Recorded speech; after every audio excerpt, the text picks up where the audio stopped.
Welcome to the Problems Channel Season 3, Episode 40, the episode which I titled How Computer Science and Group Theory Found the Diamond, because in this episode we will discover that behind an innocent-sounding, everyday spoken language there sits a hefty and deep mathematics. But before we deep dive into that mathematics, as a traditional and friendly reminder, if you're joining our channel mid-season, then first of all, thank you very much for your vote of confidence. Thank you for subscribing to our channel and welcome to our channel. And second of all, perhaps the most efficient way for you to gain the most academic benefit for yourself from working with the material that we present on this channel is for you to go to the homepage of our channel, and at the top of that page, in the channel's trailer section, find the episode titled The Problems Channel How To.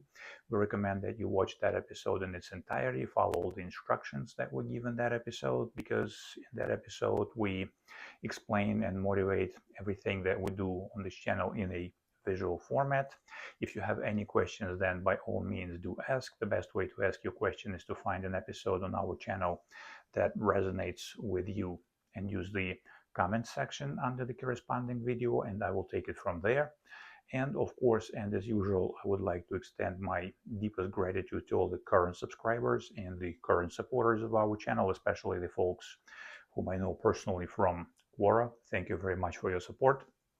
And one small announcement, because lately on the regular basis I'm being asked how do I use this channel. In addition to the video material that explains how to use this channel, I've put together a written document called How To, and in that document, for both the newcomers to our channel and for the veterans of our channel, I've put together a way in which this channel can be used to maximize your academic advantage. The link to that document is in the comment section to this video. Be my guest.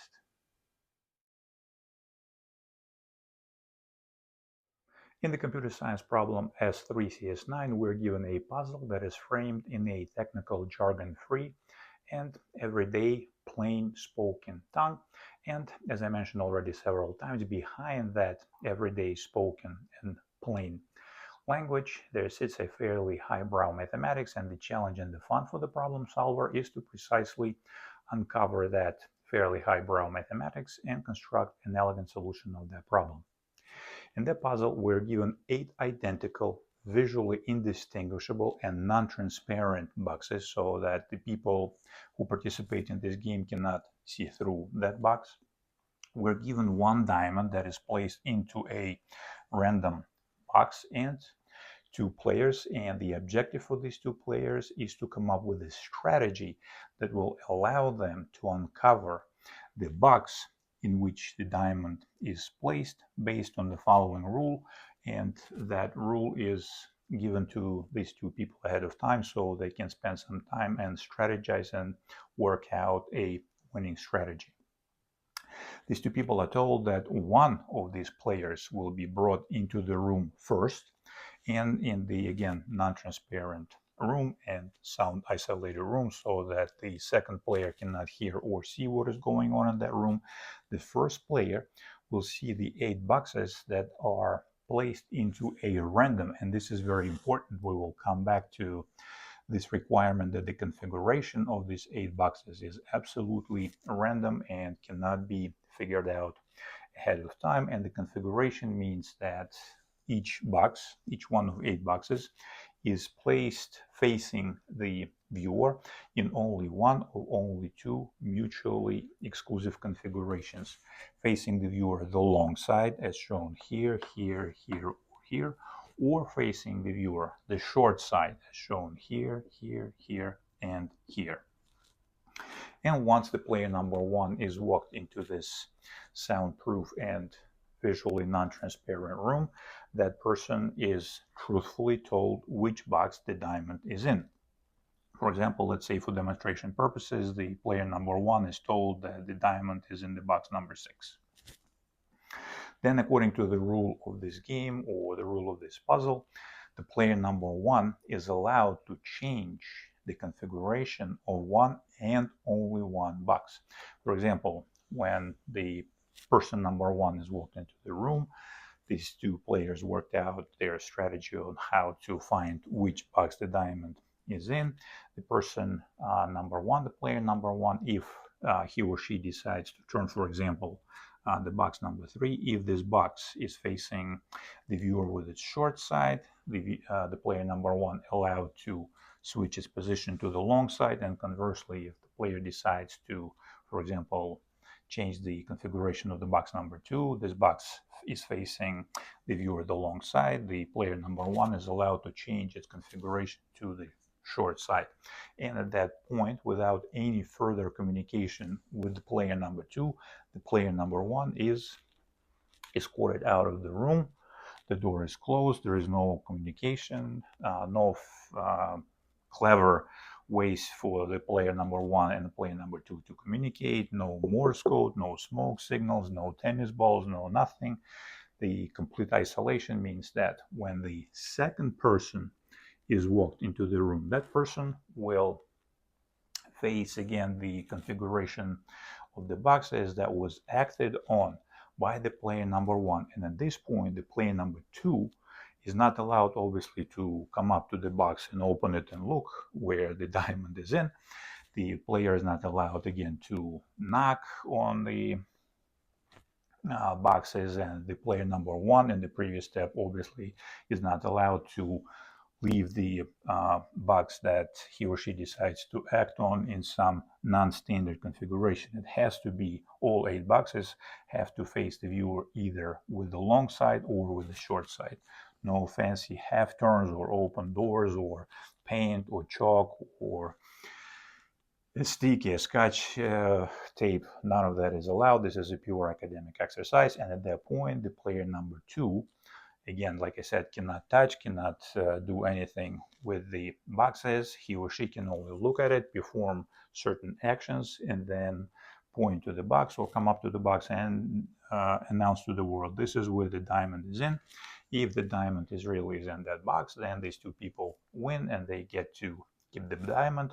And if the second person did not name the box which contains the diamond correctly, then both players lose. And again, the objective of this puzzle is for two people to find a strategy which will allow them to determine with absolute certainty which box the diamond is in.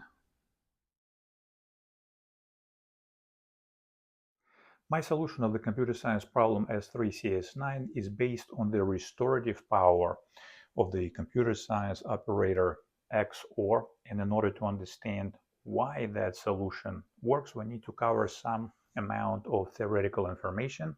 However, if you are the impatient kind, you can skip this theoretical material and fast forward to the theoretical explanation of how that solution works. And if you are even more impatient, you can even skip the theoretical description of this algorithm and skip forward to the practical demonstration of how this puzzle can be solved. But if you do not know anything about the group-theoretic properties of the binary strings of fixed length n coupled with the computer science operator XOR, I can pretty much guarantee that you will never understand why that algorithm works, and let alone you will not be able to construct such a solution. To that end, the computer science operator XOR can be defined in a number of different ways, and one perhaps helpful way to define the XOR operator is in terms of the stock or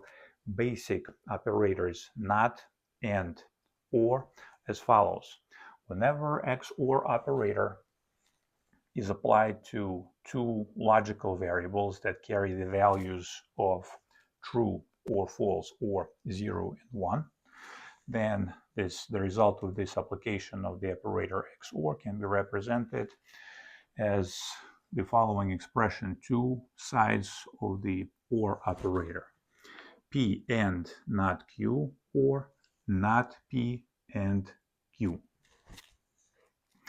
This definition of the XOR operator already tells us that the operator XOR acts on precisely two arguments. In other words, there is no sense of trying to compute the XOR of one argument or of 3 or 4 or 5 or 17 arguments.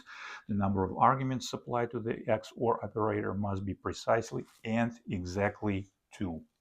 And in some sense, the definition of the XOR operator in terms of the stock operators, not and or shown over here, can be helpful for certain manipulations, but for practical purposes, this is next to impossible to keep track of all this parentheses and the complicated expressions, again, for practical manipulation purposes and for our purposes for explaining why the algorithm that I'm about to present works. It is much more advantageous to look at a group-theoretic definition of the XOR operator.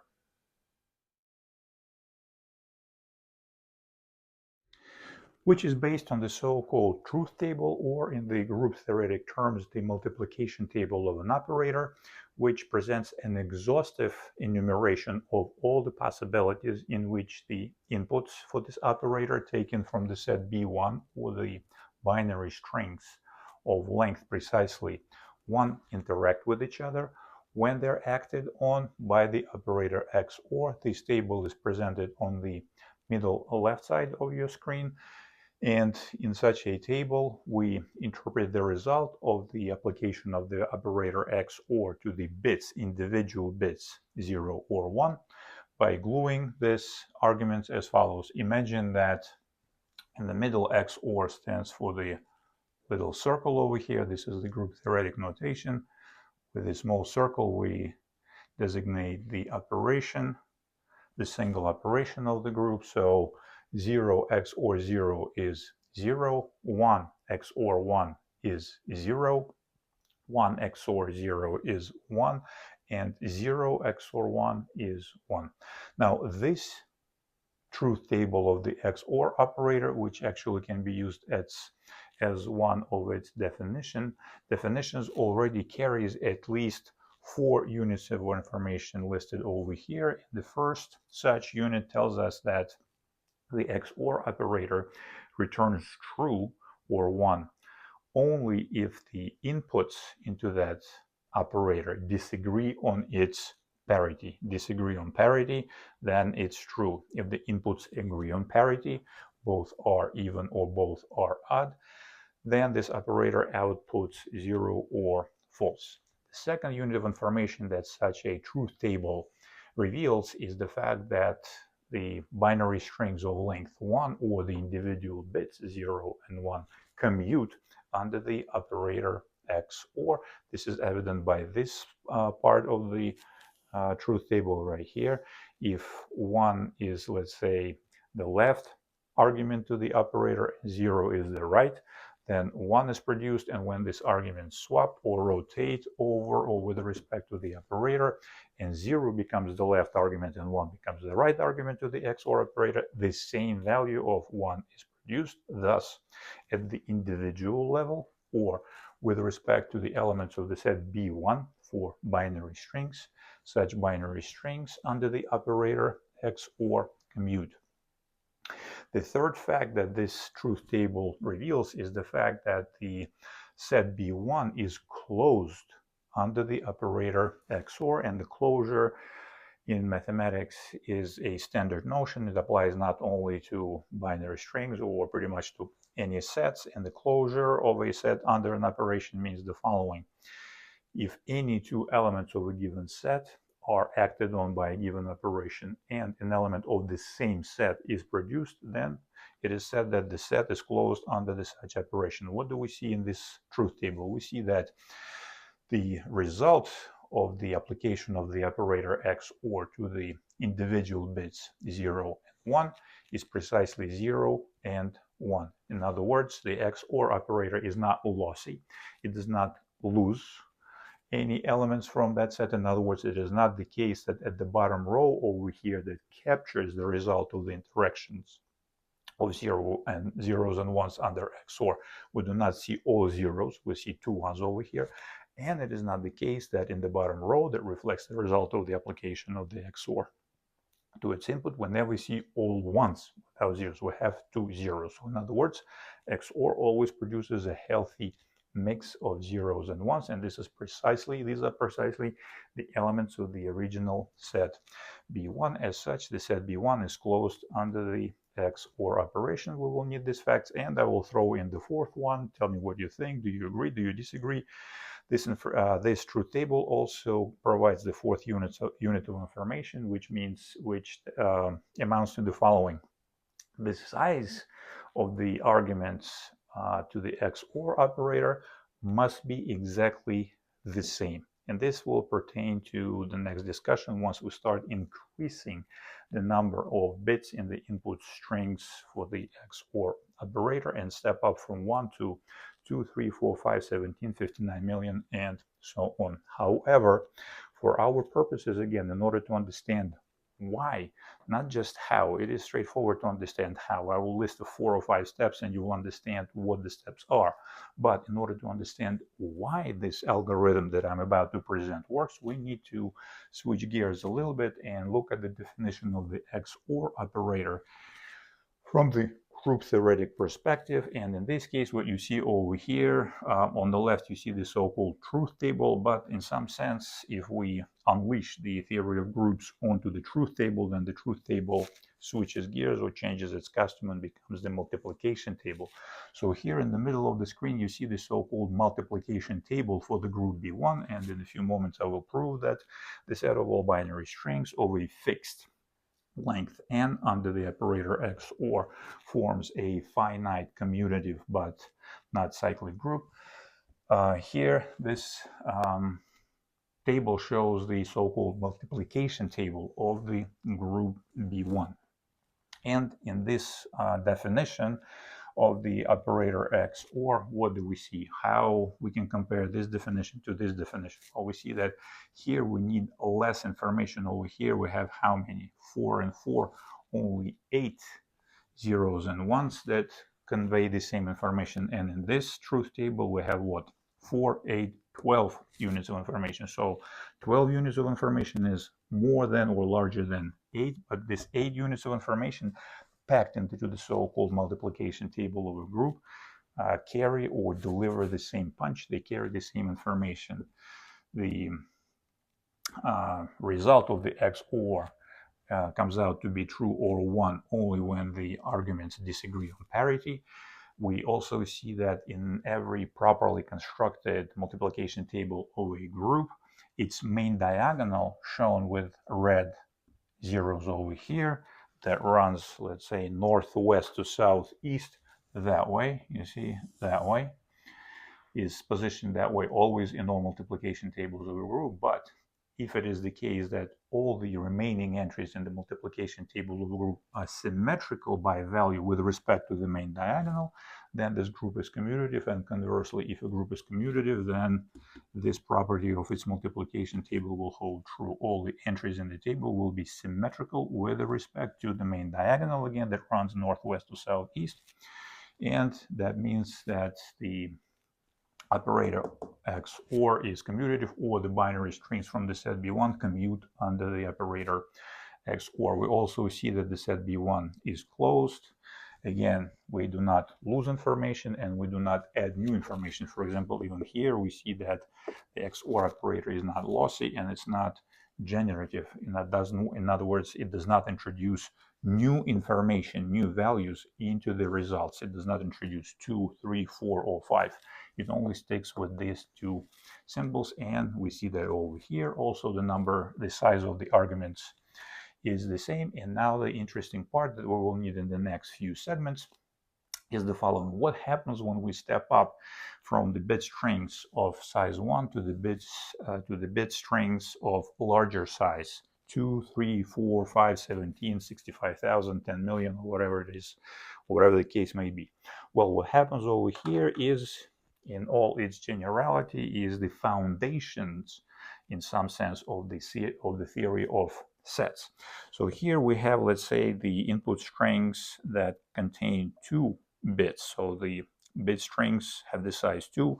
Here the bit strings have the size 3. Here the bit strings have the size 4. So how does the mechanics of the operator XOR extend to the multi-bit strings? Well, here, going back to the theory of sets, one of the fundamental facts, and that was one of the fundamental ideas of the founding fathers of the theory of sets, they observed that there is no need to physically count or know exactly how many elements are in the set. The more interesting and revealing question, and actually the source of the destruction of intuition in many cases, is the following. Instead of counting, let's do a comparison. If 2 sets can be bijected one into the other, then the cardinality of the sets is the same. And if they are not, then they are different. In terms of finite sets, the cardinality of such a set is the size, which is the number of elements. And here we have the following basic theorem that you will either be, whose proof you will be shown or you will be asked to generate, is the following. If 2 sets are finite, then the bijection between them, a bijection between them exists if and only if the sizes of these sets are the same.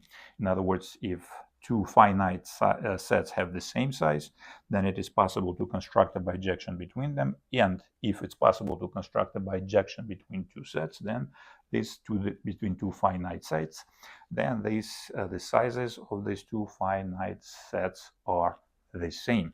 And again, it's a straightforward exercise that you can already carry out by your own. It is possible to compute the number of all possible bijections between 2 finite sets of size n. What is it? Well, it is n factorial bijections. It is possible to construct n factorial bijection between any 2 finite sets of size n, the same size. So in our case, and again, just to make sure in negative terms, if 2 finite sets have different sizes, for example, one set has 3 elements in it, the other one has 17 elements in it, then no bijection between 2 such sets exists. In our case, look at this. When we extend the mechanics of the XOR operator to multi-bit strings, we demand that the XOR operator from the individual bits is applied to the individual bits in the multi-byte string based on the following bijection, which is actually as sweet as you can get. This is fx is equal to x, basically, or if you want in terms of traditional variables, f of k is equal to k, where k is the position number of a bit in the input argument on either side. So if 1 is, let's say we count from 1s or from 0s, it doesn't matter. We take 1 to be the position of the bit in the argument on the left of the XOR. We biject this particular bit with the bit in the right operator, in the right operand of the XOR in the same position. So this bijection goes like so, this way and this way. And then once the individual bits are bijected, then to this bijected bits we apply the XOR operator based on the truth table shown over here, or multiplication table of the corresponding group over here. Write down the result, and we iterate over k for the entire length of the input string. We know that size is finite. This process will always terminate, and that is how we biject.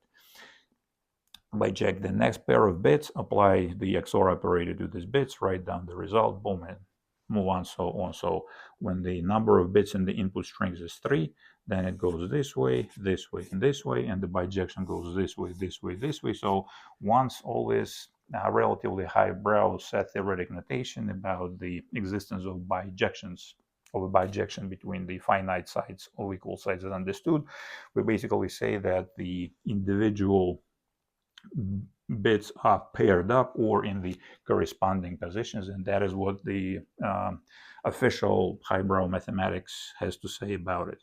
Bijection, f of k equal to k, and that is how the XOR operator is extended to multi-bit strings. Now, as an example for you, I wrote down the multiplication table of the group B2. This group B2 has how many elements? Well, I will write it in a few minutes, but basically the size of the group Bn, binary strings of the same fixed length n, is equal to, by multiplication counting principle, 2 to the power of n, because again, look at this, we have two choices for the first position, and regardless of the specific choice that we use to fill in this position, the number of choices for the next position is again what? 2. So 2 times 2 times 2, and this is 2 to the power of n. And when we extended the application of the XOR operator to multi-bit strings here, it also pays to say the words that it only makes sense to demand that the input arguments are represented by sets, finite sets of equal size.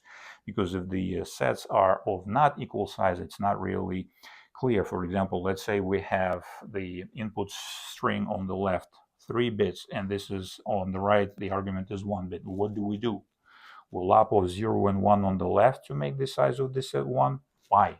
Why should we lose this information? Or we add something to this 1-bit argument, but what do we put here in the missing positions?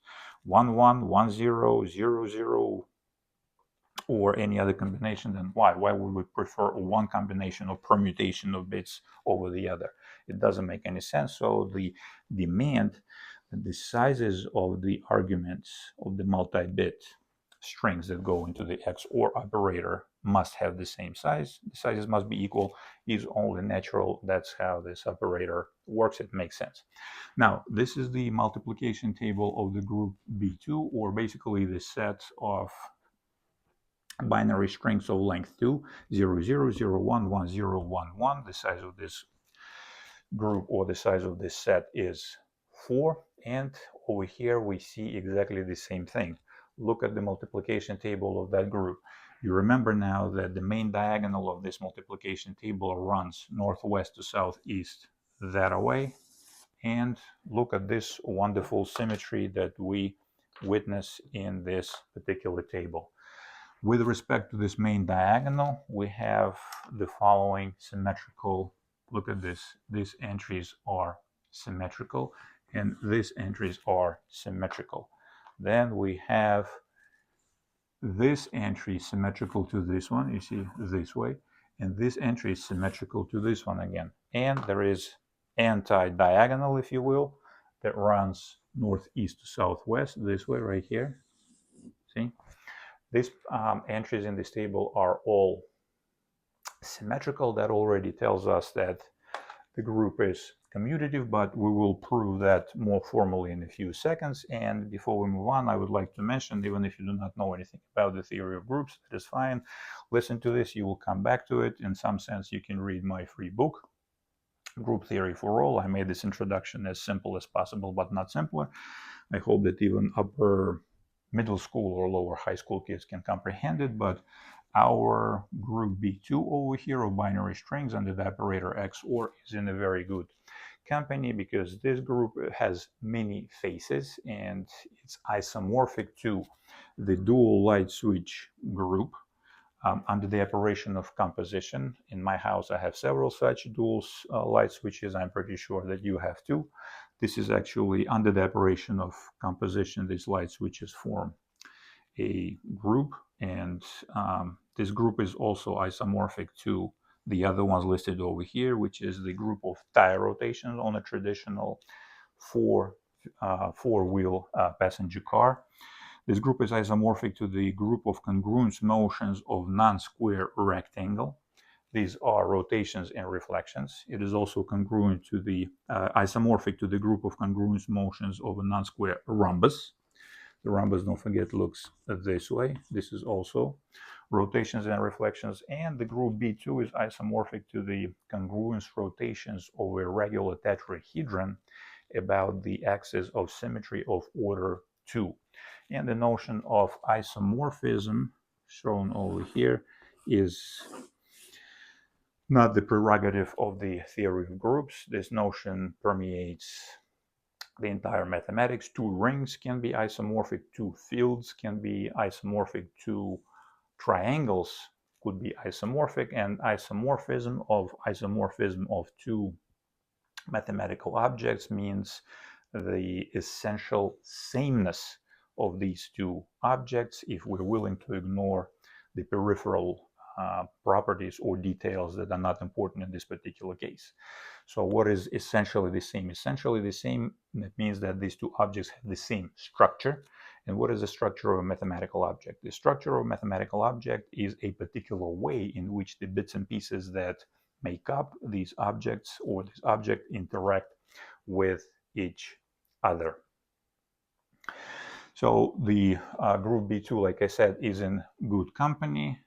It is isomorphic or essentially the same as these two groups, but I am sure there are others. And this is actually an interesting phenomenon, which tells us that descriptively, certain algebraic structures, or let's say certain mathematical objects, can be very different.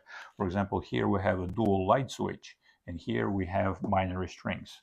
What do dual light switches have in common with binary strings? Descriptively, verbally, two very different things. But the way in which the elements of dual light switch and the binary strings interact with each other under the corresponding operation, here is composition, here is XOR, is actually the same. If we construct the multiplication table that reflects the way the dual light switch group works, we will have the same, let's say, colorful pattern. If we lift the specific material 0, 1 and replace it with the material for this group, the colorful pattern will be exactly the same, and that is what captures the essential sameness or structural sameness between two groups. And now that we understand how to expand the application of the XOR operator from single bit to multi-bit strings, we can quickly show that the operator XOR is both commutative and associative.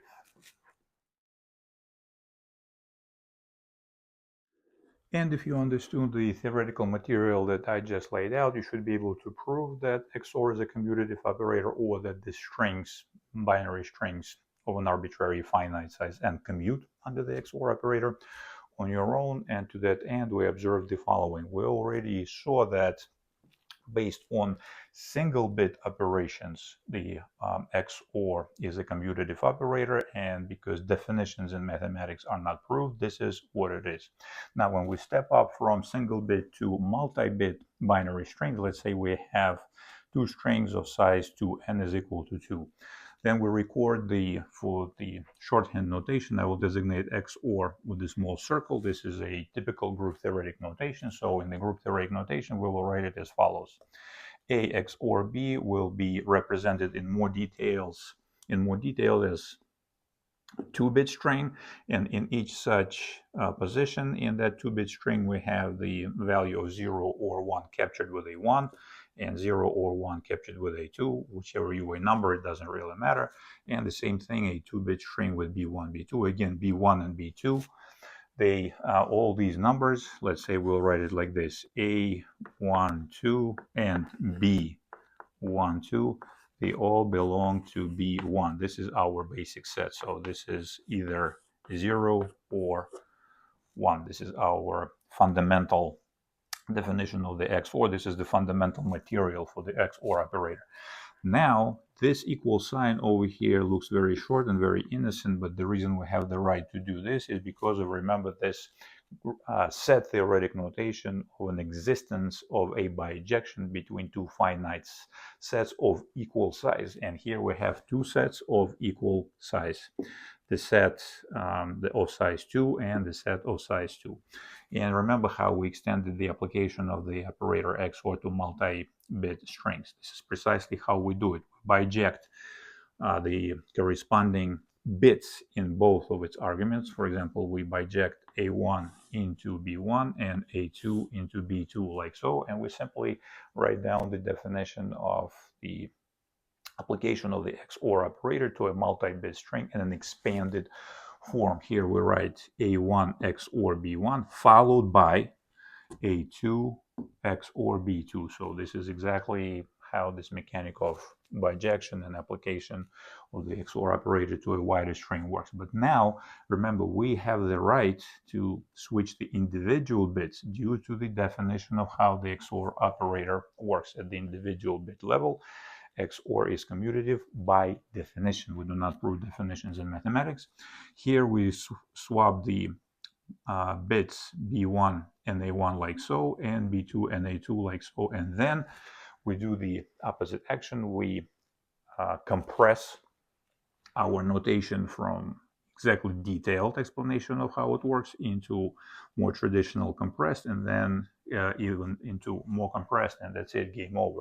We showed that the bits, individual bits, commute when n is equal to 1. We showed here explicitly that the bit strings commute when n is equal to 2, and it is a straightforward, mundane, and boring exercise to write more and more of these strings where we will have more square brackets for each time we bump up n by 1. So if you want, you can do the induction on n. By induction on n, you will eventually come down to the assumption that two strings of size n commute over the XOR operator.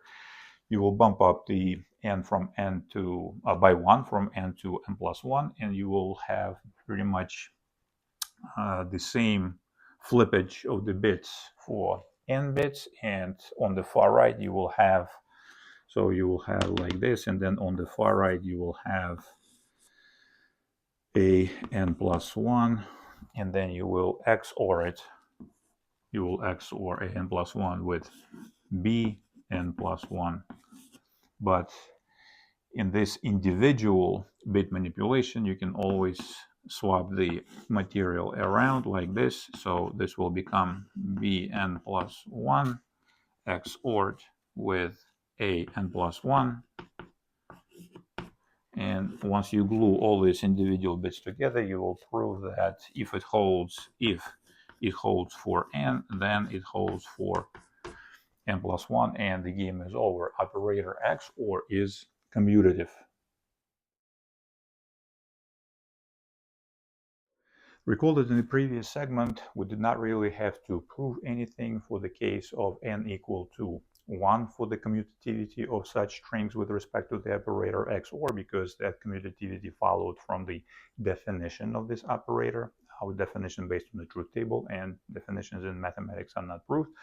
But in order to prove that the operator XOR is associative, the situation is slightly different, because now we do have to earn the right to claim that when the XOR operator is applied to individual bits or to the binary strings of length 1, then these strings associate, or the fact that the XOR is associative for the bit strings of length 1. And the way we do it is as follows.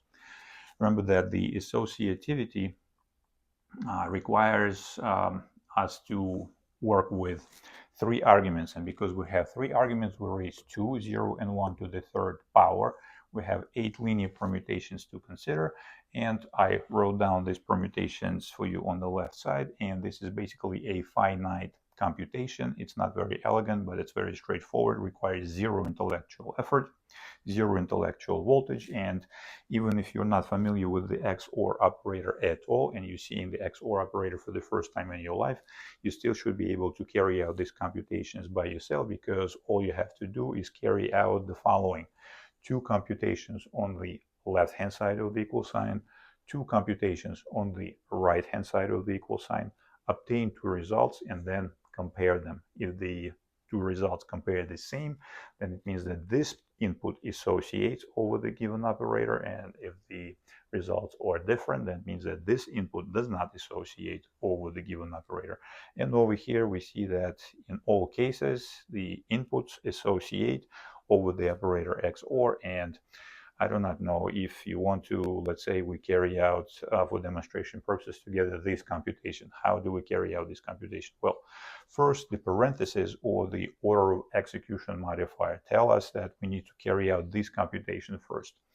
0, x, or 0. What does it mean? It evaluates to 0 because the parities of the inputs are the same. And then we take this result, 0, and XOR it with 1. 1 XOR 0 is 1. So we record it as 1 result, left-hand side result, if you will. Now we step to the right. and we carry out the computations here, but in different order. Instead of 0x or 0 as we did on the left, here we do this computation with the leftmost arguments first. 1x or 0 is 1, and 1x or 0 is 1. 1 is equal to 1, and voila. We have the fact that this particular inputs associate with respect to the operator x, or if we carry out this straightforward, mundane, middle school level, or perhaps even less than middle school level computations, then we will prove that the individual level for 1-bit strings, the operator XOR is associative, and the parentheses in any such expression can be moved, or the order in which the XOR operator is evaluated can be changed at will without any ill results. Now we need to step up from n equal 1 to n equal 2, 3, 4, 5, and so on for multi-bit strings. And here we do the same thing as we did in the previous case. We take, for example, A to be a 2-bit string, B to be a 2-bit string, C to be a 2-bit string as well. And we basically need to show that A operator B operator C this way is equal to A operator B operator C this way. And because this string is arbitrary, if we manage to prove it, we prove it that it works for all 2-bit strings. And here we do the same thing again. We write down this expression in a slightly more expanded form, capturing the fact that the sizes of sets on which we operate, act on by the XOR operator is 2 bits, 2 bits, 2 bits, and then we spell out how we'll apply this operation to a multi-byte string by using, again, square notation, which is basically, again, this fancy set theoretic bijection of finite sets of equal size. So we have A1 XORed with first B1 and C1 carried out, followed by, this will be the first bit, and in the second bit we will have the result of A2 XORed with the result of B2 XORed with C2. But here is the important thing. In order to carry out the next transition, this equal sign over here, we have to earn the right to do it, and we earn that right over here on the left side of the screen. We did the manual computation, finite computation, straightforward, zero intellectual voltage, we prove it. Now we have the right to move the parentheses in each individual bits. That we can do based on the proof on the left. Once we shift the parentheses here from right to left and carry out this operation first and then this one, and we do the same thing in the second bit, then we basically roll in the opposite direction and begin to uncompress our compress our incompressed representation. A1, A2 glued with the B1, B2 by the XOR operator first, parenthesis shown here, followed by applying the result of this operation to the string C1, C2. This is the completely shorthand notation, and this is what we proved for basically all bit strings of length 2. And you now understand how this thing will work. This is just a mundane and quite boring exercise to repeat this for the strings of size 3, 4, 5, and so on by induction on n. You will basically do the same thing, and you will always be able to come up to the last. Here on the right hand side, let's say, of your representation, you will have the n+1 case and the n+1 case for the individual bits, because remember, all these guys belong to B1. B1, these are all individual bits, single bits. Single bits can be associated according to the proof shown on the left. Boom, that's it. The proof is done. The operator XOR is associative.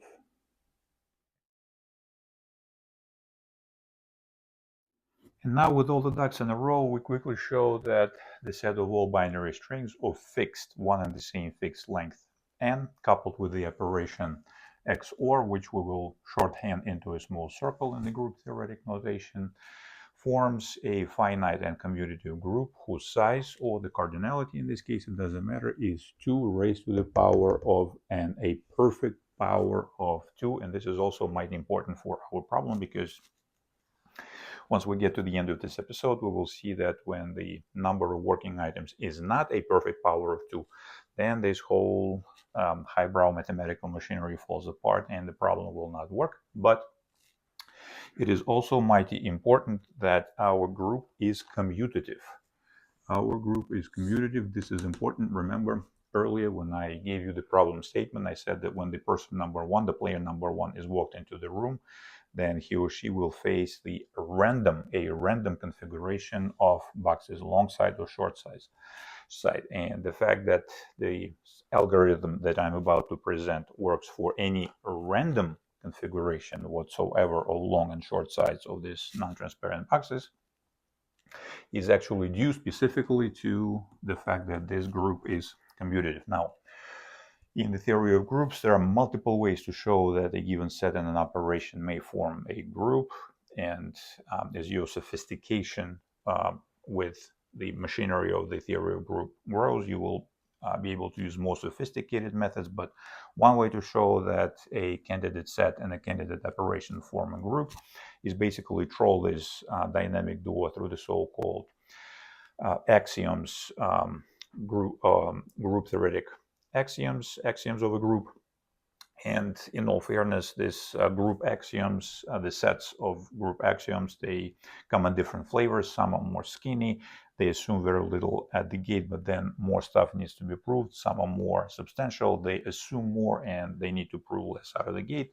These nuances don't matter here. We just take it that we need to have an operation that is associative. We already proved that it is associative. Then we need to show that this operation is binary, which means that whenever this operation is applied to any two elements of the given set, the result of such an operation is specifically an element of that set, not of some other set, but of that set.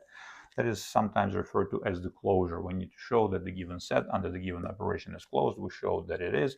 And again, you already have enough of technology of how to do it. You can prove it on your own. When we glue any two equally sized binary strings together with the XOR operator, we spell it like this. We uncompress it or unzip it into the individual bits. Each individual bit will come from the basic or fundamental set B1, and we have n of those. So boom, our result will be a binary string from the set Bn. Now, the next thing is the unique two-sided or double-sided identity. Again, depending on the type of group axioms, you may start with left identity, right? But then you show that they are equal. And then once you show that they're equal, you also show that the identity is unique here. In the shorthand notation, we will write 0. In a more pedantic notation, you should really say 0 sub n, because this will reflect the fact that you have n elements, n bits in your material, in the underlying elements of the set. So technically, this is a string that is filled with nothing but n zeros. N zeros make up the identity element of the group Bn. We can write it down as En lowercase or E uppercase, En uppercase E, without any of this notations work, depending on your professor or your course, your country, whatever, but fundamentally it doesn't matter. We will take that 0 is the collective identity, but we know that behind the shorthand notation of 1 0 there sits n zeros depending on the size of the group. And jumping ahead a little, this is the group that we'll be interested in, B3. And how do we show it? Well, we show that this identity is unique is because once we glue any two single bit strings together with the XOR operator, the only bit that will allow the other bit to percolate through unmolested or unchanged is 0, because 0 XOR 0 is 0. So the argument applied to this operator via the candidate identity element is 0, it percolates. 1 XOR 0 is 1, it percolates. But if we try anything else, for example, 1 on the right or 1 on the left, it doesn't matter. 1 comes out, 0 does not percolate through, 1 is not 0. These are two distinct elements. There you go. A unique two-sided identity element, and we show that for any element of the set Bn, it is the case that S XOR 0 is the same as 0 XOR S is 0, and you already have the technology. Spell out the number of bits on one side, number of bits on the other, unzip individual bits. For the individual bits, you will have what? You will have S1, so on, Sn, and once you compress it, there you have it. You have the original element, and the last but not least is the item in the group axioms that says that every element in the group must have a unique inverse that comes from the same set. Left inverse, right inverse, again, the same thing, doesn't really matter. So here, for any element that is distinct from identity in this group, every such element has the order of 2, which means that in group theoretic notation, S squared is 0, which is to say that when any element, any binary string of a given fixed size is XORed with itself, what does result? 0. So here, from all this highbrow mathematical machinery, you have a practical computer programmer application. You want to clear some number of bits fast. All you have to do is XOR these bits with themselves. Boom, voila. You have all zeros written through. And once in group theoretic notation we multiply this equality, for example, by the inverse of S from the right, which is basically taking XORing this element with this element, you already again know how to unzip all this. When we glue one and the same element with itself via the XOR operator together, we spell it out like this. Here we have 0 because what? Because remember, when the two elements, one single bit strings are XORed together, this is what the result is. It's always 0. So 0, 0. Compress the unzipped material, and voila, you have the identity element. That is the case. And since all the group axioms are satisfied, that means precisely that all the binary strings of fixed one and the same fixed size n, not all possible, but only the strings of length n, length 1-bit, 2-bit, 3-bit strings individually combined with the XOR operator form a finite commutative group. The cardinality or the size of this group is 2 raised to the power of n, perfect power of 2, matters to us. And here we have it, the sample group B1, 0, 1, the sample group B2. In the group B1 there are 2 elements, in the group B2 there are 4 elements, and in the group B3, how many? There are 8 elements in the group B3. We will need all those. We will be working with this group very closely. So these are the elements. Again, listing or enumerating all these elements is a trivial business. We simply exhaust all the material in the rightmost position, and once we do that, we jump to the left, we fix it, then we exhaust all the material again to the right, and we percolate this 1 over the positions in the string to the left to the most part when all the bits are set. And now all this theoretical material that we presented is actually needed to prove the fundamental property of the XOR operator that we will demonstrate how it works in the next segment.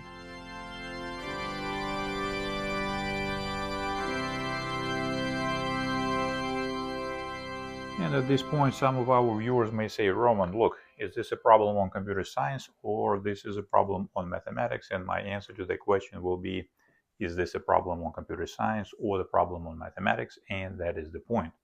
Computer science is a highly specialized applied mathematics of its own, just like theoretical physics. What is it? Is it physics or is it mathematics? The answer is yes.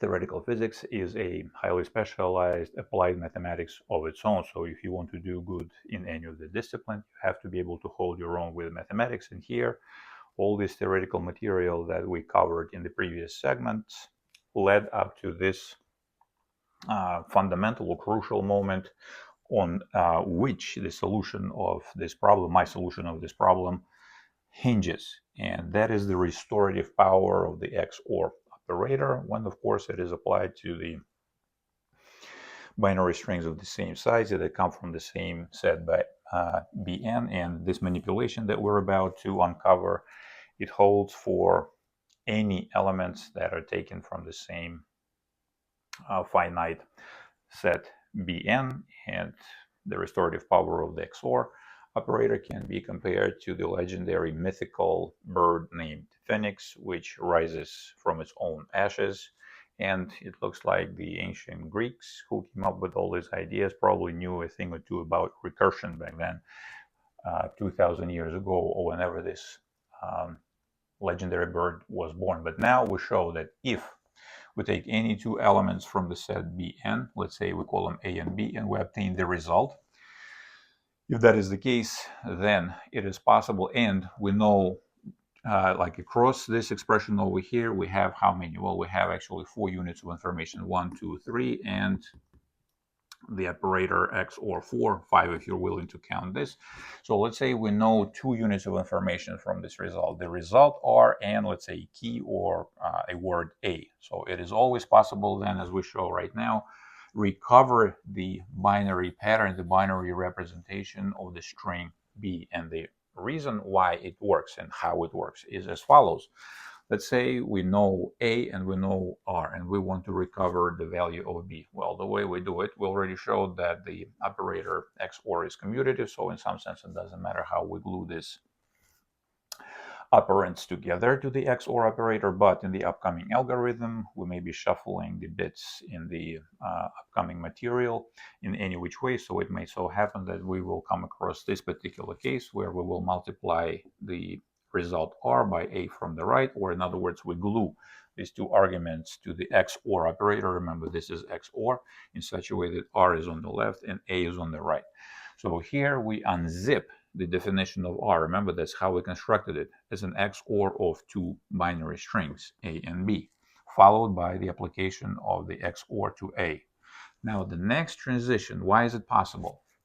You should be able to answer that question on your own right away. It is possible because the operator XOR is associative, and we proved that. And because it is associative, actually, one other thing I forgot to say. So once we prove the associativity by definition, which takes 3 arguments, A, B, and C, then we can, by induction on N, it is possible to prove that this associativity business applies to any finite string of N arguments. So that means that as long as the operator is associative, any legally placed parentheses can be moved or shuffled in any which way. It doesn't really matter. Again, of course, if we carry out this shifting and order evaluation in a legal way. So because the operator XOR is associative, we have the right to move the parentheses in this string over here from left to right, or we can say that we change the order in which the operator XOR in this string of 2 operators, when 2 operators in some sense collide over this guy.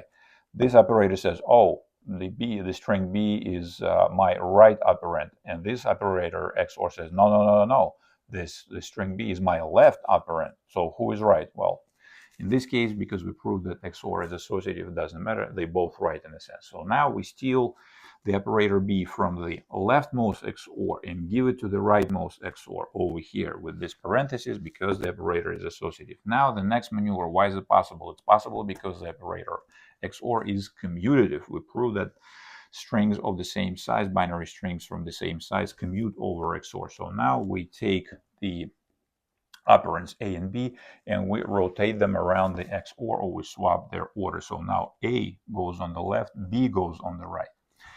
Next, we do another checker style jump, jump, jump. Now we apply the associativity of the XOR operator yet again, because now we take this order of execution modifiers and we shift them to the left one more. This time we pair up 2 arguments that are the same. A is XORed with A. And what is this? Well, we know that the order of each element in the group Bn is 2. So A squared is 0, the identity element. So this result becomes 0, and then 0 XORed with B due to the identity element. Again, we discussed this in the previous segment. If you want to write it more officially, E XOR B comes out to B, and boom, we recovered the value of B. This is the fundamental property of the XOR operator on which the solution of our problem hinges. This is why it works. And again, it is important to realize that the group is commutative.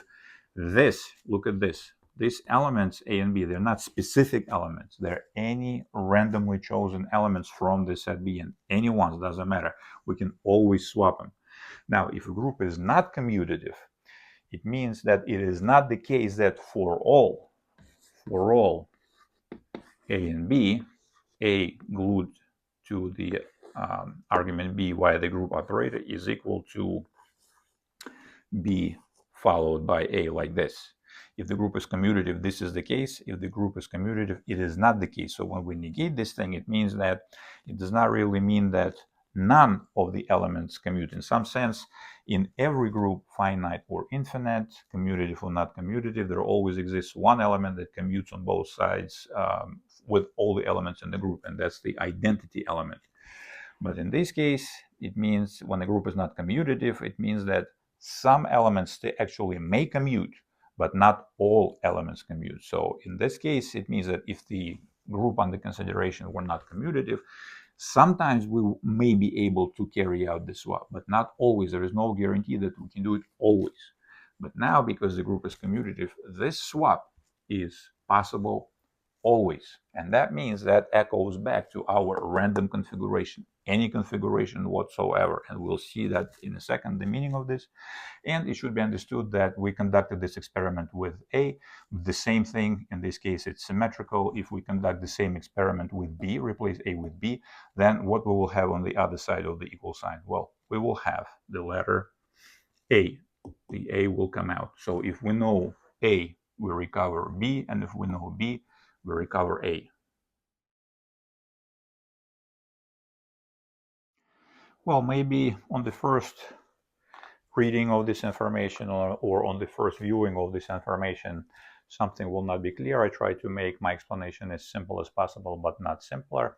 Before you ask any questions, I would kindly ask you to watch this previous segments as many times as needed to reconcile these ideas in your head. But if you listen to all the material that I presented prior carefully, then you should be able to comprehend not only how the solution works. So this is actually quite simple. Understanding how the solution works is very straightforward. The trick is understanding why it works, and of course in your ability to construct such a solution on your own. But here right now, the reason you're watching this episode is because you want to understand, most likely, maybe you even heard that this problem can be solved that way, but you did not understand why. But now, by listening to the previously presented material, you should be precisely able to understand why the algorithm that I outlined over here works. So the algorithm is the following.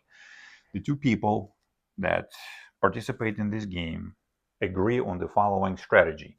For the person one who walks into the room first, person one shown over here, will look at the configuration and the random configuration of the boxes facing that person, the long side or the short side, and then that person number one will translate in his or her mind or in paper or whatever, somehow, perhaps mentally it's not that difficult, but okay, maybe with a piece of paper, will translate the long side into 1 and the short side into 0, or the other way around, the long side into 0 and the short side into 1. It doesn't really matter, as long as you pick one and both of the players, the player number one, the person number one, the player number two, the person number two, use the same scheme. This will be a royal mess if the person number one uses one scheme and the person number two uses the other scheme.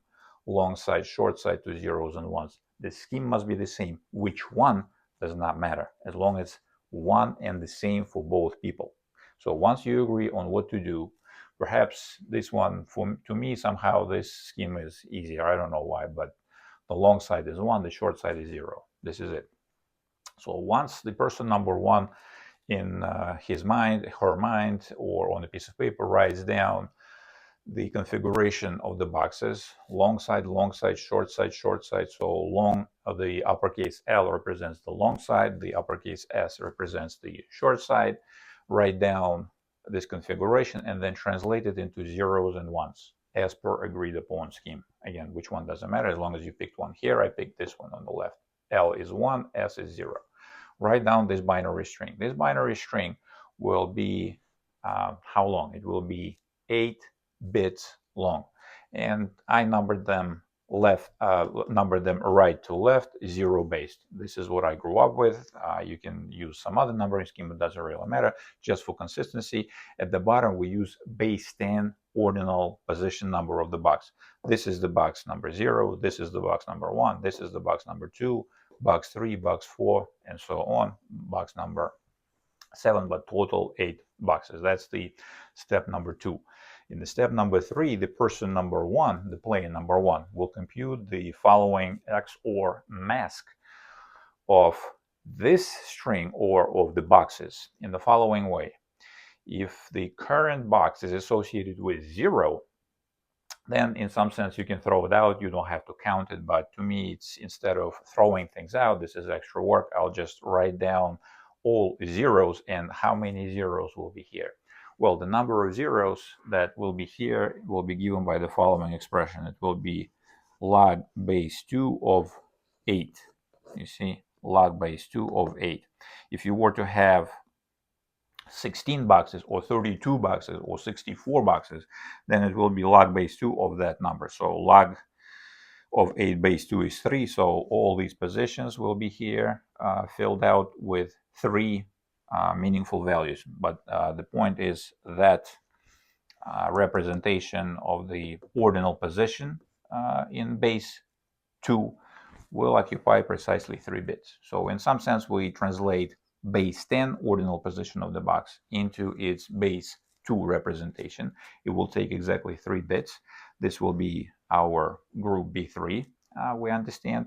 And then if 0 is placed in that particular row, it will not participate in the XOR mask. But if there is 1 associated with that box number, whose ordinal base 10 number is written over here, then we write down its base 2 representation in this 3-bit portrait of that number. So base 10 number 1 represented in base 2 as 001, and because it's 1, it's not 0, we write down that binary representation of that number.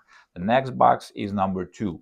The base 2 number 2 represented as which way? Well, 1 0, or in this case 0 1 0. So for the second box we write 0 1 0, and on we go like this: 0 here, all zeros here; 0 here, all zeros here; 0 here, all zeros. 1 will write the, what is the binary representation of the base 10 number 6? Well, it's 1 1 0. And for 7, all ones: 1 1 1.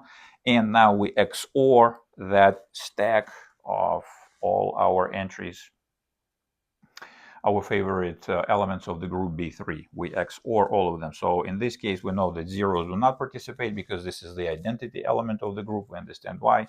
Again, if you want to be pedantic, you can throw them out. You can only work on the binary representations of the boxes that are associated with 1. It's your choice. I just keep it that way. But we XOR all these bits, or if you want, column by column, we do mod 2 arithmetic, which is an equivalent operation. So perhaps, in my mind, to me, it's faster to do mod 2 arithmetic.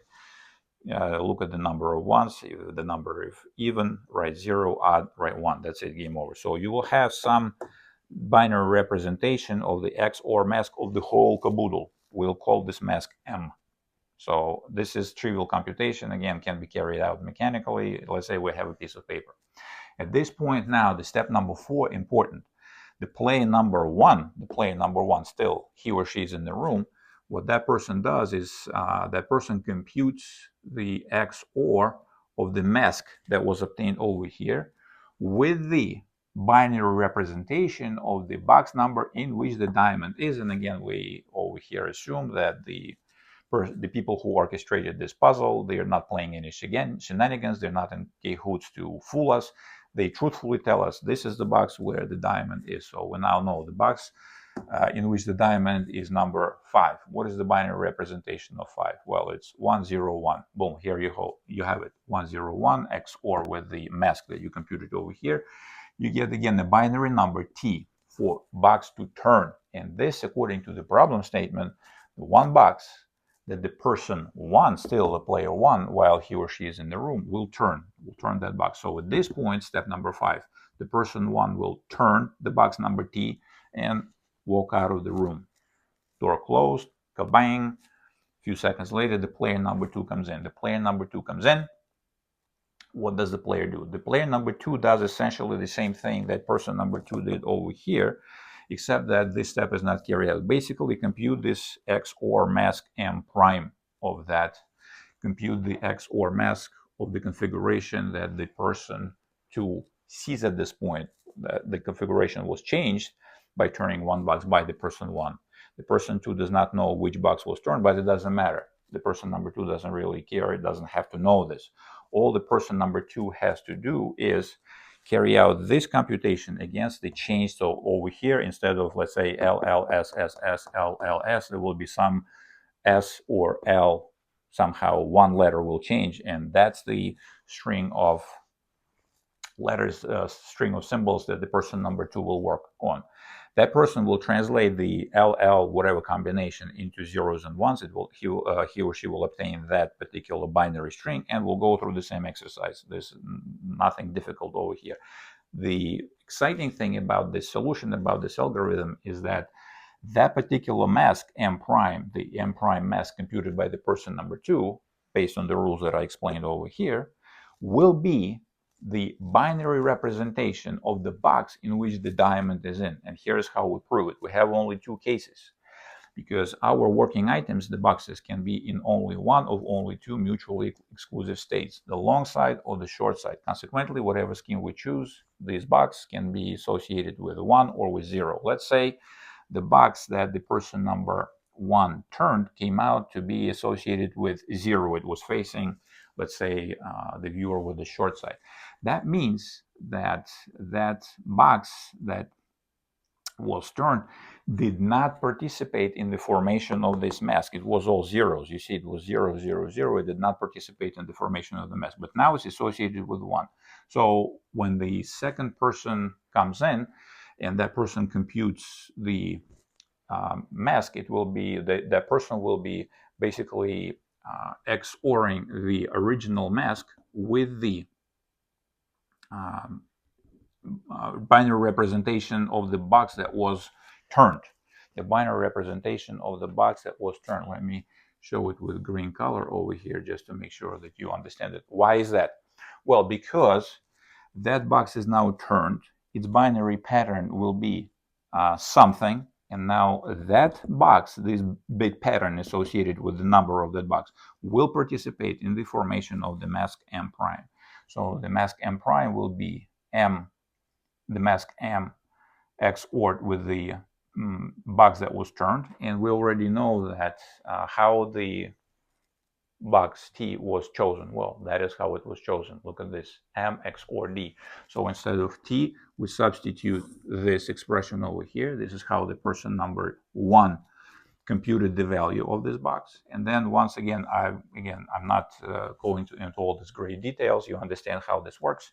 We basically use, again, associativity. If we have to use the commutativity, we use it, but we show that eventually the mask M will be XORed with itself, and out pops the number of the box, inevitably necessary, no choices over here. The box which contains the diamond D, boom, we win. Second case, if the box that the person number 1 turned was associated with the 1, regardless of which scheme was used, it means that this box did participate in the formation of this mask. And in this case, we can represent the mask M as R XOR T. What is R?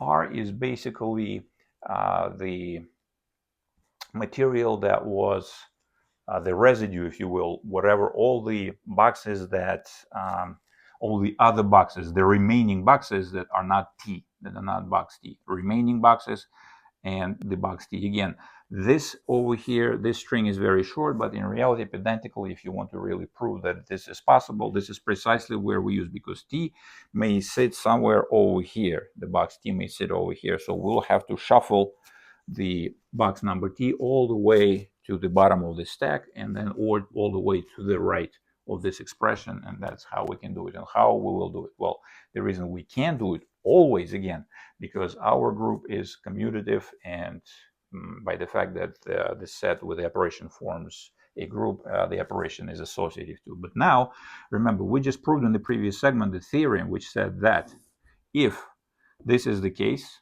something is equal to something X or something, then the missing piece can always be recovered if the other 2 pieces are given. So in this case, it means that the remaining bit patterns, or the remaining boxes, if you will, encoded over here, they can be their value can be expressed over here as the mask M XOR T, which is the box to turn. Let's put it this way. We'll put it this way. Make it green. Do I have any blue left? Let's say this will be the mask M. So now, in this case, when the player number two, computes the value of the mask M prime, it will be actually equal to the XOR of the remaining boxes. Why is that? Well, because now T will be associated with 0. It was associated with 1. The player number 2 turned that box. Now that box is associated with 0. And if it's associated with 0, it means that it's not really participating in the formation of that mask. But if it's not participating in the formation of that mask, that basically means that we drop it from here. You see, now T becomes 0 again. If you want to pedantically write down the mathematical proof, you will write it R XOR what? XOR 0, 3 zeros, the identity of the group B3. It does not participate in the XORing process, so it's actually the original remaining, let's say, XOR of all the remaining boxes. That's it. But then, once that's the case, we can express it like this. Remember the previous segment.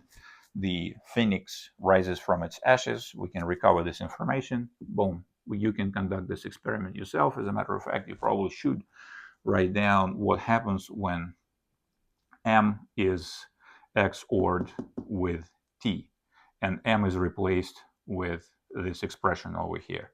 At some point, T will be XORed with T, it will be gone, and R will pop out. It's not complicated. This is basically straightforward. That's why we proved this theorem in the previous segment. And there you go. Again, the mask M prime is equal to R. R is M XOR T. And then again, T was chosen specifically to be what? To be this, M XOR D. We XOR it with this, associativity, identity, boom. The diamond, this will be, again, what is D? Well, D will be, let's say, it will be some 1, 0, 1 or something. So with T, it will be 1, 1, 1 or something like that. This is basically a binary pattern, but the meaning of this binary pattern is different. Here is the binary pattern represents, if you wanted to make it that way, is a base 10 number of the box to turn. That's it. That's all it is. It's not really complicated. It's easier for most humans to operate in base 10. We're used to it, and this is what it is. This is what the bit pattern that sits in T. The binary representation of the ordinal base 10 number of the box to turn. What is D? D is the binary representation of the base 10 number of the box where the diamond is in. That's it. Game over. So as the last step, the player number 2, flips the binary representation of this binary representation. What is it? In this case, it's 5, and then announces to the world, the diamond is in the box number 5. 0, 1, 2, 3, 4, 5. Bam! Open the box, diamond is there. We take it, the diamond, split it with your partner. Everyone is happy. Game over. Now, if something is not clear in my explanation, use the comment section to ask the question. Again, before you ask any questions, try to think on your own, because I compressed some material over here, but you should be able to fill it in. It's not complicated, but the proof is basically here based on the fact that for the box that is about to be turned, there are only 2 choices, and they are mutually exclusive. The box is either associated with 0 or with 1. With 0, the box did not participate in the formation of this mask. And when T was associated with 1, it was participated, but because it was turned, it will not when the person number 2 comes in. So this string of manipulations should be straightforward. And now let's take a look how all this theoretical material will work in practice.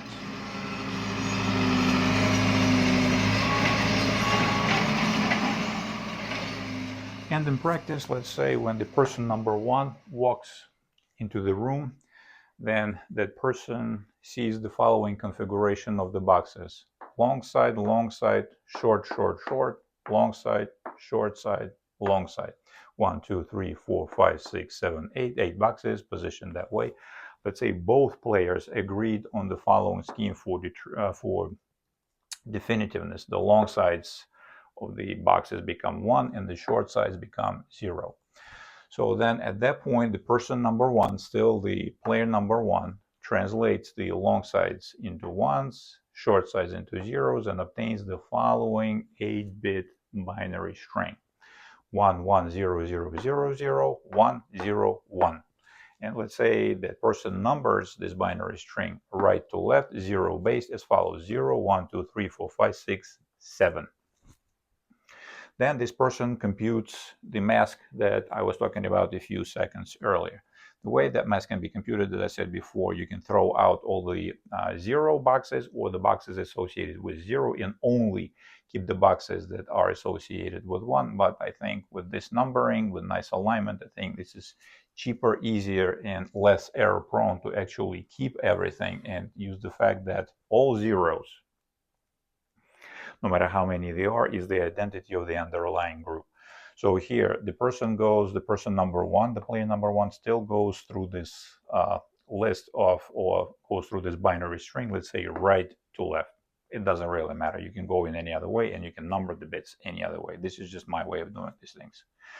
So the box number 0 has 1 in it, so its binary pattern of the base 10 ordinal position, which is 0, is written down. Here is 0, doesn't really matter. The second box associated with 0, we write 3 zeros. Remember, log 8 base 2 is 3. So all zeros for the box number 1. Box number 2 associated with 1. 1 in base 2 is 0, 1, 0. We write down that pattern, 1, 0, 1, 0. The next 3 boxes are all zeros. They do not participate, but we diligently write them down just to keep it simple and straightforward, easy to track, easy to verify. And then the last 2 boxes are associated with 1. So the base 10, 6 translate into base 2 is 1, 1, 0, and the base 10, 7 translate into base 2 as all 3 ones. So now we have these things, and here again, theoretically, yes, we XOR the whole blessed thing, but for me, for computational purposes, it's easier to do mod 2 arithmetic. So I can at a glance see, okay, odd number of ones, 1, even number of ones, 0. That's it. So here, in this column, we have 1, 1, goes 1. Here we have 3 ones, mod 2 is 1, and 2 ones, mod 2 of 2 is 0. So we have 0, 1, 1. So this is our XOR mask or bit mask or whatever you want to call it, parity mask, whatever it is. Our mask is 0, 1, 1. This is how we technically calculate it. Now, let's say the player number 1 is led into the row of boxes, and that person is shown, let's say that the diamond is located in the box number 6 by our numbering, base 10 ordinal position, 0 based, box number 6. So in base 10, that's 6. In base 2, it's 1, 1, 0. That is the binary representation of the ordinal base 10 box number in which the diamond is. That person, the person number 1, the player number 1, takes that box number, that bit pattern, and XORs it with this mask that was computed early, 0, 1, 1. So now we have it 0, 1, 1 for the mask, 1, 1, 0 for the diamond, 1, 1, 0. Once we XOR it, 1 XOR 0 is 1.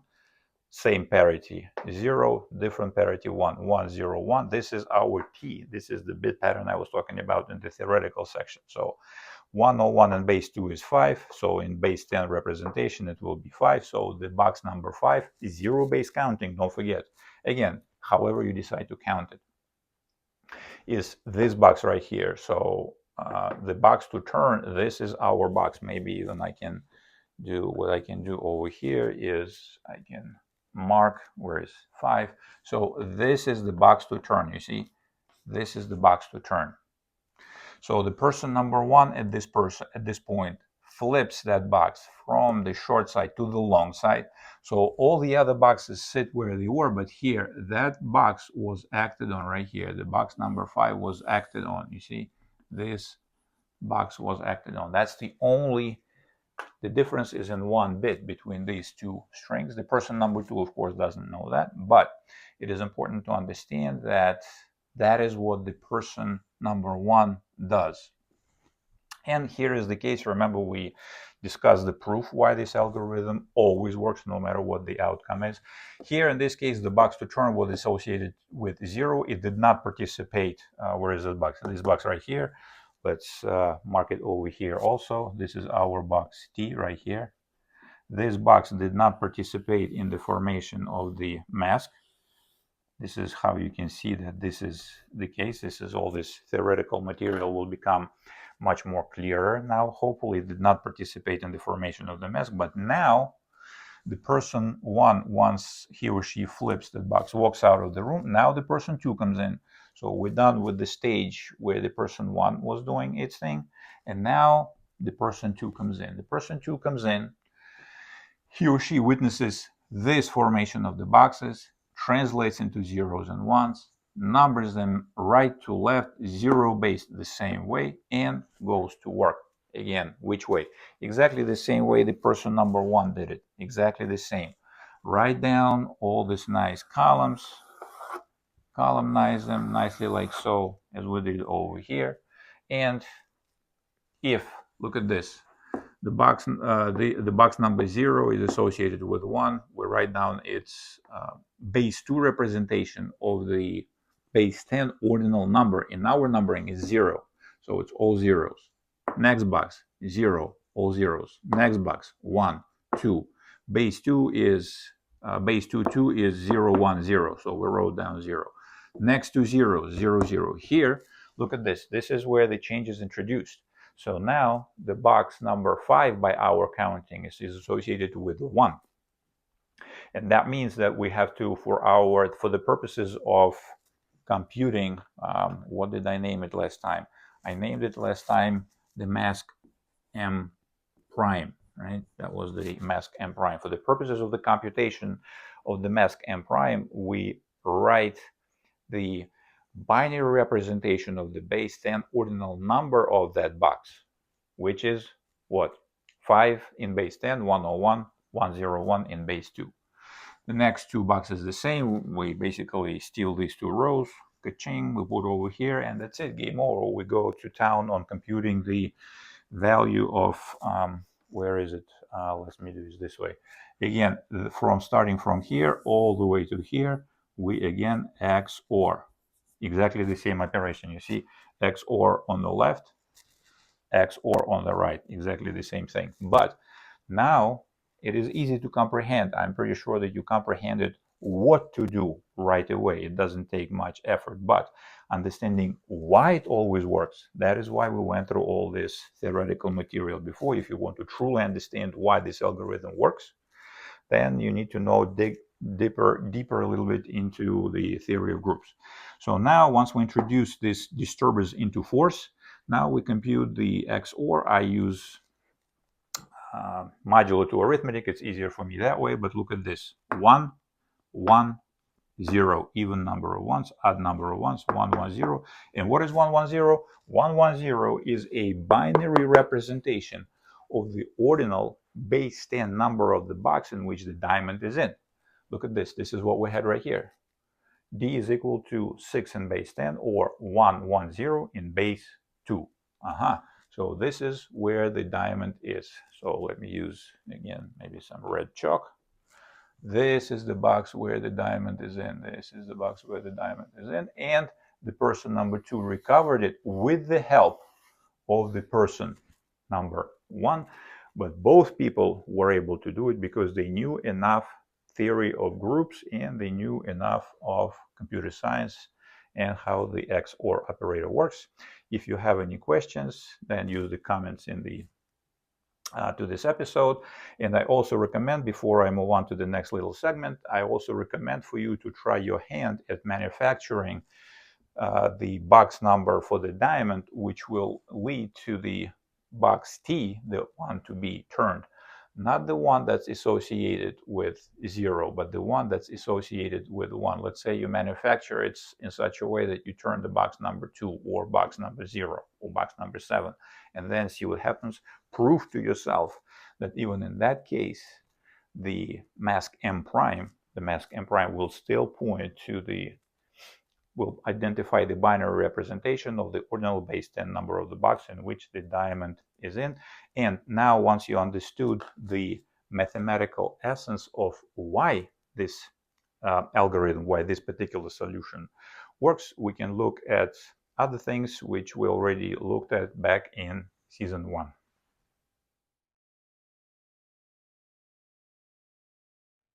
This is just a minor obfuscation. The real fun will be in the next segment. But when I was solving this problem, I noticed the following fact. what is 8? Well, 8 is many things, but among other things, 8 is a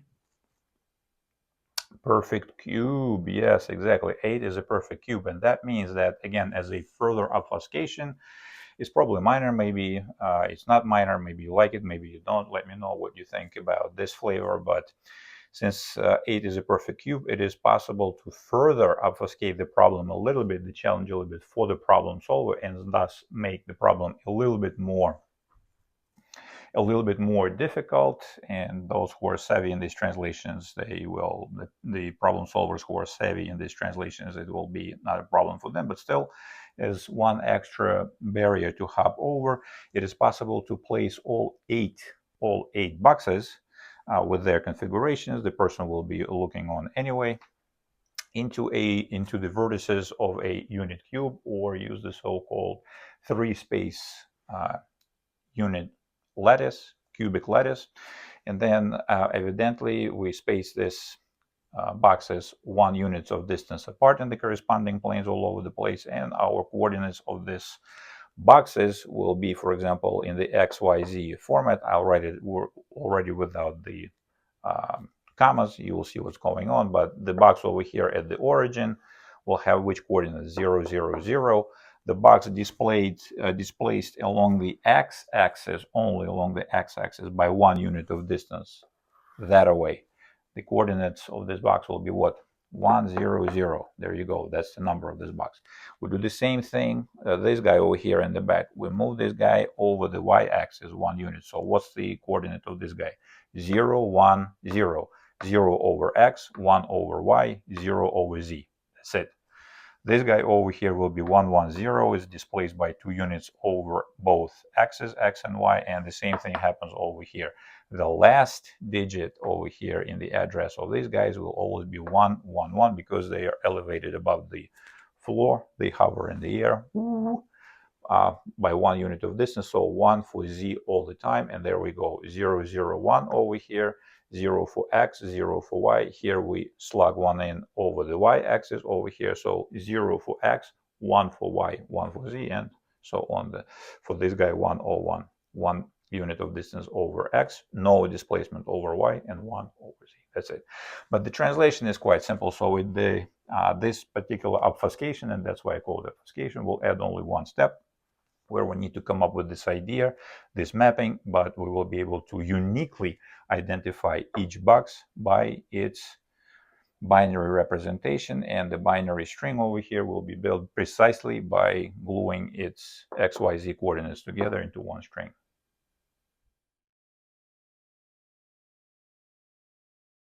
Now, if the perfect cube idea was just an obfuscation of the problem, here is the big potatoes. That was the small potatoes. Now the big potatoes, and the stuff that makes actually me much more excited. I feel like I'm a kid again. Look at this. Once we manage to identify the mathematical essence of a given problem, then we actually not only solve the problem, which is a good thing to begin with, but we've seen this idea in the mathematical problem S1M9. You can find this problem in the index guide. That was back in season 1, episode 8. Again, use the season guide to find this episode on this channel. This is where we discuss this idea, but this big idea means the following. One and the same mathematical essence can be dressed up in all sorts of various costumes, but the fact that one and the same entity wears different costumes does not change the fact that this essence is still one and the same. It's unchanged. And that means that now that we identified the mathematical essence that solves a given problem, we have the ability to construct different problems that can be dressed up in all sorts of languages, and perhaps even very different languages. But again, the amazing thing to a side observer, the side observer who is told that these two problems are isomorphic because they have the same mathematical essence that unlocks a solution to both problems, that fact will be bewildering. It will be very strange, but now we know that once we understand how this problem is solved, we can dress the mathematical essence of the group-theoretic properties of the binary strings of one and the same length and glued together with the XOR operator into different language. For example, another fairly famous in mathematical circles problem has to do with the chessboard, on which 64 coins are put, and under one coin there is a key, and that key unlocks the prison cell for one or two prisoners, whatever the case may be. Again, maybe this key unlocks the room with a diamond again, who knows. It doesn't really matter. The thing is that important to understand that once we construct the problem, we actually go quite rapidly over the highly abstract steps, because now instead of dealing with, for example, boxes and coins, we're dealing with what? With work items. And these work items can be in what? In only one of only two mutually exclusive states. If the work item is not in one state, it's in the other. If it's not in the other, if it's in the other, if it's not in the one, just like the coin. If it's heads up or tails up, this is it. Our box faces us short way or long way. So this is one problem. Here is my take. For example, we have 8 cups of liquid, let's say tea and coffee. So if the cup is filled with tea, it's not filled with coffee. And if it's filled with coffee, it's not filled with tea. 1 cup is poison. How do we make sure that once we start inviting guests, we do not give a guest a poison cup of a poison drink? Well, that's how we work it. Filled it up, again, zeros, ones, you know the idea. The person is led into the room. This is the box this is the cup that's poisoned. Compute, XOR, shuffle things around, take out coffee, put in tea. Change the state in one legal way, walk out, the other person walks in, computes the XOR of zeros and ones. As I explained, the mask, boom, game over. And it could be, for example, I don't know, it could be flagpoles. So we have two mutually exclusive states.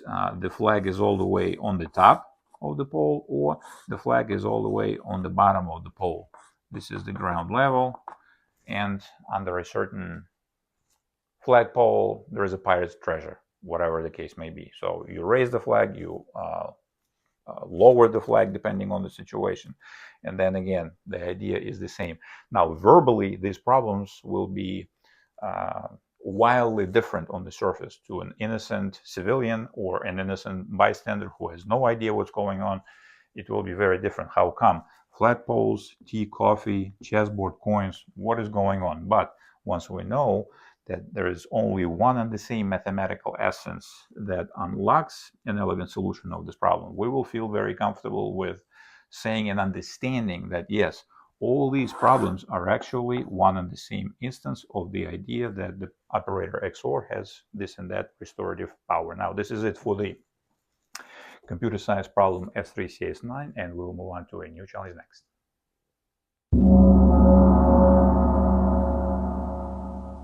Wonderful. Our next challenge will be a problem in mathematics S3M22, and that will be a problem that we actually solved on this channel prior in my inversive geometry in the real plane course. You can find it if you go to the homepage of our channel and click on the courses tab, and the courses tab with the main blue theme, you will see this course, episode number 20, the problem number 21. We show how to solve this recurrence relation geometrically. There is a wonderful approach there. We use the inversion of the real plane with respect to a circle to do that. But now, again, remember that the integral part of the fabric of studying mathematics is fixing the problem, so to speak, and then trying to find as many different solutions of this problem as possible. So here we have this problem. We're given a linear non-homogeneous recurrence relation. The common term t sub n is 6 copies of tn minus 1 and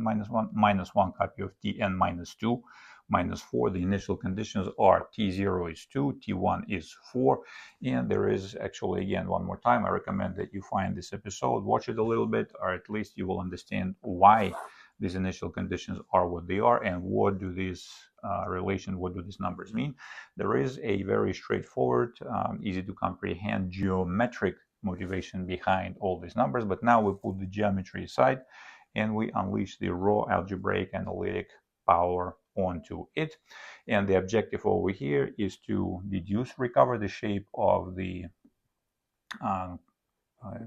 term Tn as a function of the index n. What is the shape of that function? I will solve this problem in the next episode using the so-called generating functions, and you can do it any which way. I would like to hear from you how you did it, but I will show in detail how generating functions can solve such recurrence relations. Now, this is it for this episode. Thank you very much for your time. Thank you for watching. I will see you in the next episode, in which I will present my solution of the mathematical problem S3M22.